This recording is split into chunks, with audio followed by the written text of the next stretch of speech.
What's going on, guys? Boss6 here, back to your video, and today I'm here with my second video that I'm going to be recording, and today I'm going to be doing another CD collection update. It's been about a month since I did my last one, which I even stated I was going to do one every month, or monthly, and this one actually is a bit of an interesting one because I actually have two stacks, but I'm waiting to do them again monthly, so that way I just overbearing you guys with me doing it almost every couple of weeks. But this one's a little bit interesting. I have 10 albums here that I'm going to be talking about, and it's got a lot of good stuff, well, maybe except for one, but yeah, I'm kind of excited to tell you guys about this, and without further ado, let's get into these albums. Black Sabbath, Sabbath, Bloody Sabbath. This is the fifth studio album from the godfathers of heavy metal themselves. This was a very down year in the band's career, mainly because, well, they were burned out at this point in their career by 1974 because just coked and drunk off their ass no matter what. And yeah, this is a this was a kind of a little bit of a down period for this band in particular. And I believe this is the 2016 remaster from Rhino Records. And yeah, the story behind this band, behind this album is pretty well known. But for those of you who don't know, again, Iommi basically collapsed by the time they were in California, and they decided to, you know, kind of recharge their creative batteries and decided to basically rent a castle, which was famously haunted, and even at one point Ozzy's shoes caught on fire. But you know, that sounds like more like the band, if anything. But hey, who am I to judge? And they cranked out this album that really put them a little bit back on the map, because Volume 4, while good, it is a classic, but it's not one of my personal favorite in their entire career. They came out swinging with this one, because this is one of the best albums of the entire Ozzy era, in my personal opinion. Top to bottom, riffs galore, and just great melodies by Ozzy as well. The title track, which is an absolute classic, one of my personal favorites. National Acrobat, Sabracadabra is really good. Killing Yourself to Live, Looking for the Day, Spiral Architect, just great songs throughout. The only track I don't necessarily, not that I don't like, I just don't really get it, is Who Are You? It's too synth driven for my liking. It sounds like a laser light show going off. But it is a bit of a creepy one and a little bit atmospheric, which I won't necessarily complain about per se.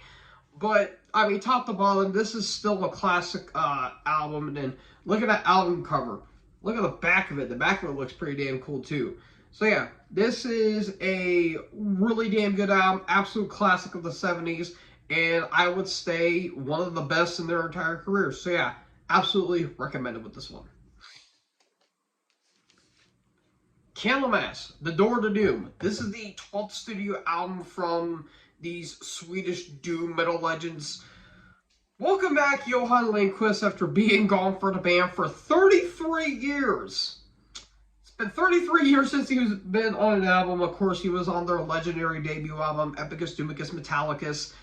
And this is, in my opinion, one of the best albums they've ever put. I would dare say this is almost on par, if not better than Epicus, in my personal opinion, because this album absolutely rips from start to finish. The production, absolutely amazing. The riffs are so damn good on this album. Even though Leif Edling's bass isn't really present on this album, his presence is still well known, and they really got back to a little bit of the epic quality in some regards, but this is still straight ahead forward doom metal.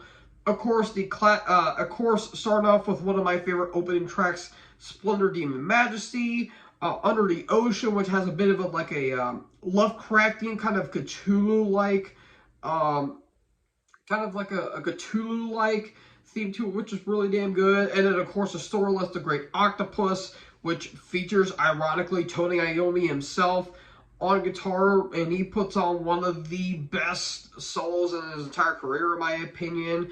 Bridge of the Blind, which is basically the modern equivalent of Solitude, in my personal opinion. I really love the melodies, and it's very somber. It's almost a bit tear-jerking, in my opinion.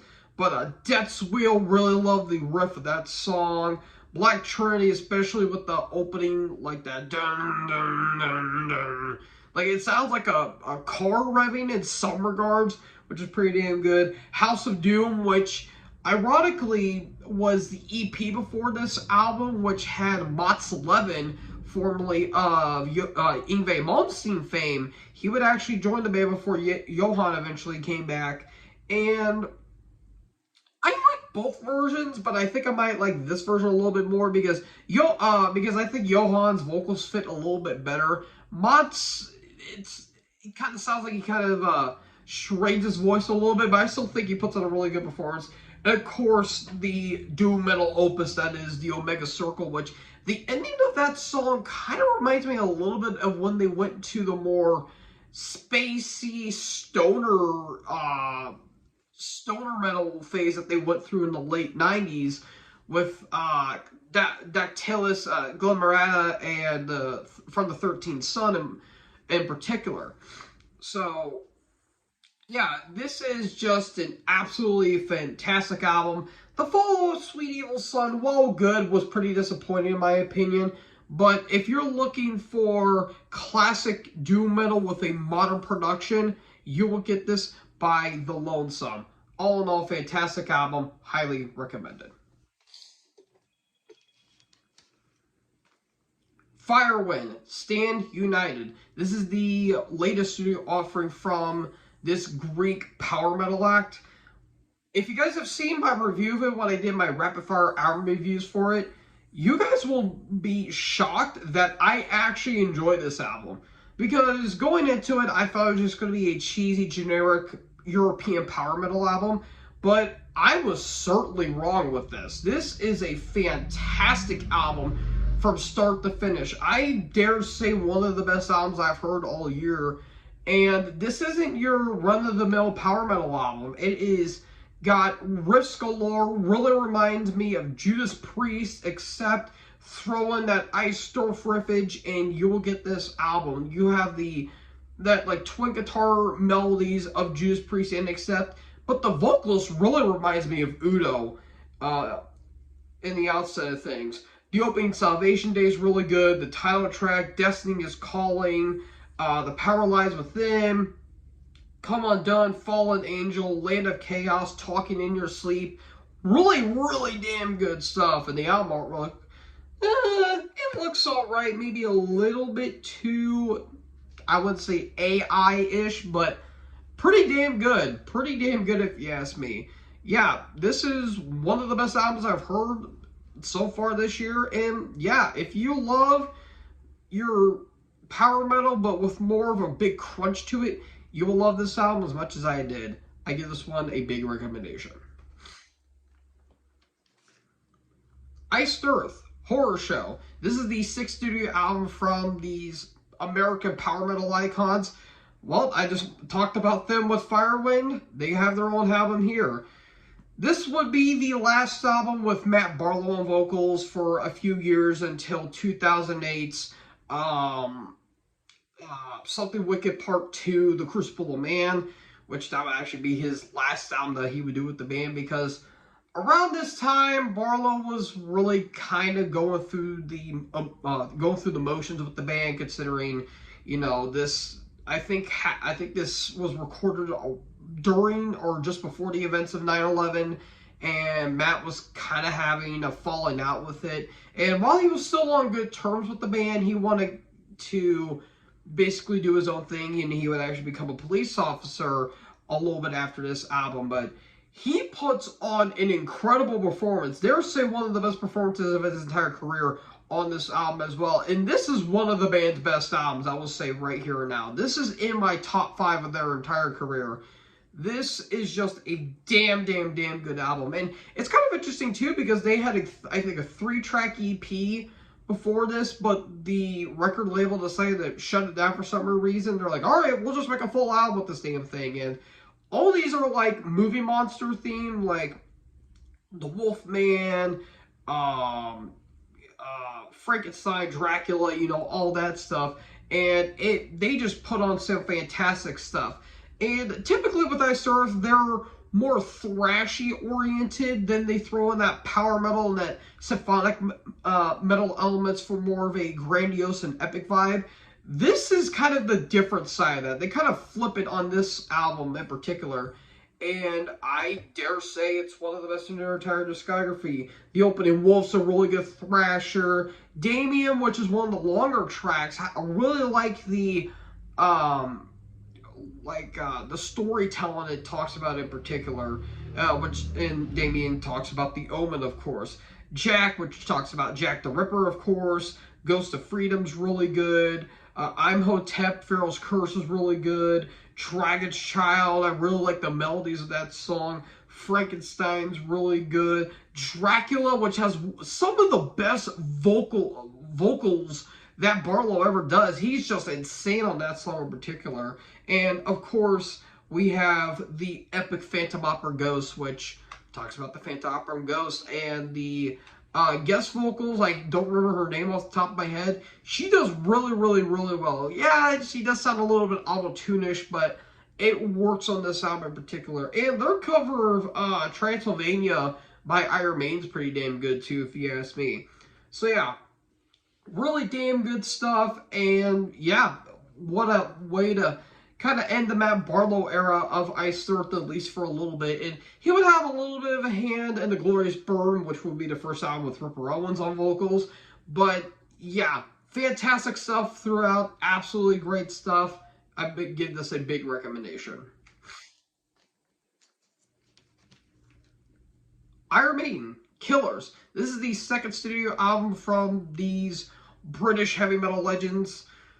What can I say about one of the best sophomore albums of all time? If you guys have seen my Maiden ranking, I believe I put this, I think, at number 5 or number 6. I believe I put this in the top 5. And I love their self-titled debut. I really like that album. But they got it right with this album here. The production got a lot better because, obviously, it's got Martin Birch. And this is the 2015 remaster as well. And the songs got a little more well-structured because they were kind of trying to put their foot in the door with their first album, and then they really stepped their game up with this album in particular, because this album is just fantastic from start to finish. And of course, that cover of Eddie with the bloody axe, it in a way is kind of the progression of their self-titled with how the moon in the background and the little street lamp, but of course, you got Eddie with the bloody axe. I mean, what else do you need to say? The Ides of March, the classic Rat Child, not Rumors, Murders in the Rue Morgue, one of my favorites. Genghis Khan, Innocence Exile, the title track, Prodigal Son, Purgatory, Drifter. Fantastic stuff. The only thing, I mean, literally the only thing that I didn't really like about this album is that I felt like this should have been the beginning of a fantastic era of Maiden, but unfortunately this would be the last with Paul Di'Anno on vocals. Though, to be fair, he said he was kind of being distant from the band, which sucks in my opinion, but you know what? He cranked out a fantastic album, one of the best of the band's entire career, and yeah, I don't have really anything else to say other than it's a fantastic album by a pretty good band, if you ask me. So yeah, classic album throughout. Absolutely recommended. Judas Priest, Demolition. This is the 14th studio album from the grandfathers of heavy metal themselves. Oh boy, we have entered the Ripper Owens era. Well, this is the second album with the Ripper on vocals. Oh boy, I don't really want to talk about this album, but I guess I'll have to. Yeah, this is my least favorite album in their entire discography, and it's really not hard to see why, because, well, I mean, first of all, look at the back of the album cover. Does that scream Judas Priest? No, I didn't think so either. This is a blatant product of 2001, folks, and by that I mean, yeah, it's not that good. 2001 was kind of an iffy year for metal bands as a whole because nu metal was still king at this point in some regards, and metal bands of the 90s, like the classic metal bands like the Metallicas and the Slayers, were starting to come out from the 90s shadow and get back into their form. Priest did not follow that, unfortunately, because this album is just not good. I dare say one of the worst albums of all time, and I really hate saying that because of how much I love Jugulator and I love Ripper Owens, and this is my favorite band of all time. Unfortunately, they had to crank out a turd, and not to mention, parental advising because they say fuck on it. Yeah, that's cool. Yeah, sure. That doesn't mean this album doesn't have its merits, but the highs are very, very minimal on this album. Like, Opening Machine Man's pretty cool. 101 is alright. Devil Digger's okay. Bloodsuckers is actually pretty good. Feed on Me is solid. The big problem I have with this album, well, there's a couple of big problems. One, a lot of these songs are very forgettable. Two, the ballads on this album are absolutely terrible. Like, you get to, like, Close to You and In Between and Lost and Found.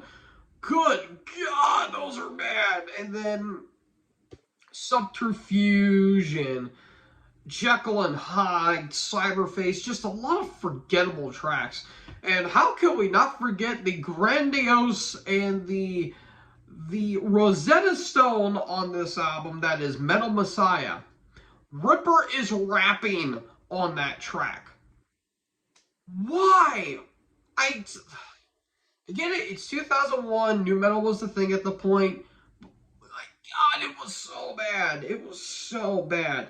Production's pretty thin on the album. The guitar tone is I think the down tune to C sharp, I believe, which, I mean, yeah, it makes it heavy, but that doesn't mean it's necessarily good. Yeah, it's not really all that good, and it doesn't help that Glenn Tipton helped produce and basically took all the, was basically, I wouldn't say taking control of the band at this point, but he wrote mostly all the lyrics, and yeah, you could tell. Ah, jeez, this album's not that good at all. But I guess I only have one more album in the band, like, at least studio output. I only need one more, and that's Jugulator, and I have all their albums. But yeah, this album's not good, and I mean, feel free to check it out because I know some people do enjoy this album, but yeah, this album is not that good at all. So yeah, it's the worst in the entire discography. I don't really give it a recommendation, but there is a couple decent tracks on here. So there you go there. Motorhead, Overkill. This is the second studio album from these British heavy metal legends. Like I said about Maiden, one of the best sophomore albums of all time. This album is absolutely killer. I love the self-titled. I like the raw, spacey punk vibe that it gives off on that album in particular. But this album right here is absolutely phenomenal, an absolute classic in the band's entire output. 1979 was a pretty damn good year, and this is actually the 40th anniversary of this album. And yeah, it's an absolute classic. I mean, the title track, what else do I need to say? Stay Clean, I Won't Pay Your Price, I'll Be Your Sister, which is one of the most funniest in terms of lyrics in their entire career. No Class, Damage Case, Tear You Down, Metropolis is pretty underrated, and the anthemic album closer, Limb from Limb, absolutely great stuff. The production is really, really, really good. I really love the songwriting, especially I'll Be Your Sister. And yeah, I'd say one of the best in their entire discography. And I believe when I rate this, I think I put this in number 4, I believe. because this album is just so damn good. But then again, that was a pain in the ass to do because there was 22 albums. Yeah, 22 albums. So, yeah, great stuff all around. Absolutely recommended. Razor, Shotgun Justice. This is the sixth studio album from these Canadian the Canadian Speed Thrash Act. You guys have seen my Razor ranking. This is my number 2 album behind the album beforehand, Violent Restitution. Good lord, this album is heavy. Like, this is really what full-on thrash. And while they did have the speed of it in, they had the speed up in terms of how fast it is, this is full-on thrash. And considering that this was released in 1990, thrash was the big thing at the point, especially as years would, like a year or two afterwards, you had the more, you know, classic thrash bands going more commercial, like obviously Metallica, Megadeth, maybe Anthrax to a lesser extent.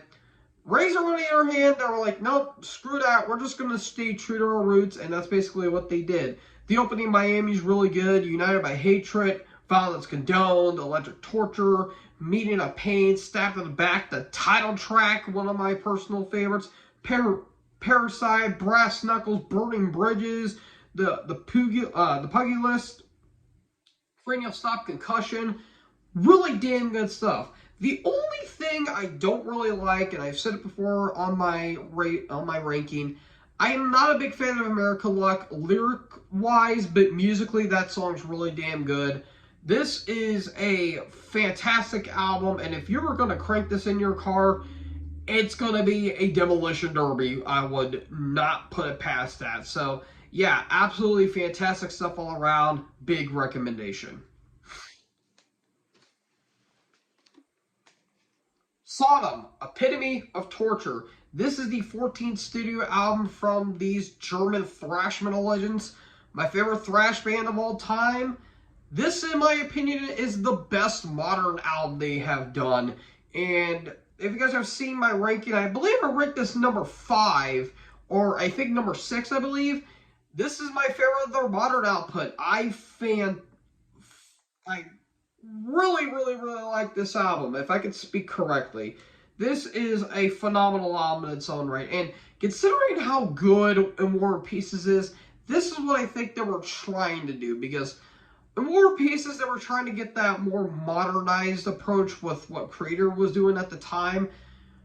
But this is a little bit more well-structured, and the songs are a little more refined, and they give it a little more punch to them, because the opening of My Final Bullet's really good. The title track, Stigmatized, Shoot Today, Kill Tomorrow is pretty solid. Invocating the Demons, Katjeshka, I can't pronounce that to say my last name, I'm sorry. Into the Skies of War, Tracing the Victim, SODOM, one of my favorite, maybe my top 5 favorite Sodom song of all time. Has really the speed and the aggression of it on that song in particular. Really damn good stuff. Absolutely love this album. And the back of the album artwork looks pretty cool too. So, yeah, this album is pretty damn cool because you have Kanara Hines, looks like trying to attack zombie skeletons? I don't really know, but it looks pretty damn cool. It looks like something from Evil Dead in a way. So, yeah, really damn good stuff all around, and highly recommended for your modern thrash fans. And finally, the last album I have is Rob Zombie, Hellbilly Deluxe, 13 Tales of Cadaverous Contorting Inside the Spook Show International. Bit of a mouthful. This is the debut album from Rob Zombie's solo career after White Zombie basically disbanded, I think, a year or two before this. I have stated before, I'm not the world's biggest Rob Zombie fan, and I actually did get his latest album, the Lunar Ejection, Eclipse Conspiracy, or something like that, whatever the hell that album was. Yeah, this is his debut album. This came out in 98. I'll be honest, folks, this album still kind of holds up to this day, considering that, you know, at the time that this was released, you know, industrial metal was still a little bit big at this point, And you can honestly sense where eventually Alice Cooper would go, especially with this album, because he would kind of get a little bit, I guess you could say, influenced by it, considering of how industrial metal was kind of king at this point. And this album, I'll be honest, is pretty damn good if you ask me. The opening called The Zombie, which has this like creepy child talking about something I honestly don't know, and all honesty, which leads into the classic Super Beast, which is one of the best Rob Zombie songs, along with Dracula and Living Dead Girl, which was actually on the soundtrack to Bride of Chucky, which is pretty damn good if you ask me. Demonoid Phenomenon's really good. Spook Show Baby, Meet the Creeper, The Ballad of Resurrection Joe and Mama Rosa Horror's pretty good. Return of the Phantom Stranger's really good. The only problem I do have with the album is that there's a couple interludes that really don't do it for me. So, I mean, that's just a little bit of a nitpick for me personally, but this is still a really, really damn good album. And if you are wanting to have a little bit of like a bit of like a gothic but mainly industrial vibe, this is certainly the album for you. I give this one a recommendation. So folks, that is it for my, I want to say my 24th CD collection update. Again, this is going to be recorded today, but I'm going to be releasing it tomorrow, so that way you guys have content provided. So folks, what did you guys think about these albums? What was your favorite? Let me know in the comment section below. Make sure you guys leave a like, leave a comment, tap the big subscribe button, and tap the bell so when I upload, you guys will be notified. Thank you guys so much for watching this video. Most importantly, join the herd. Like us next video. Peace out.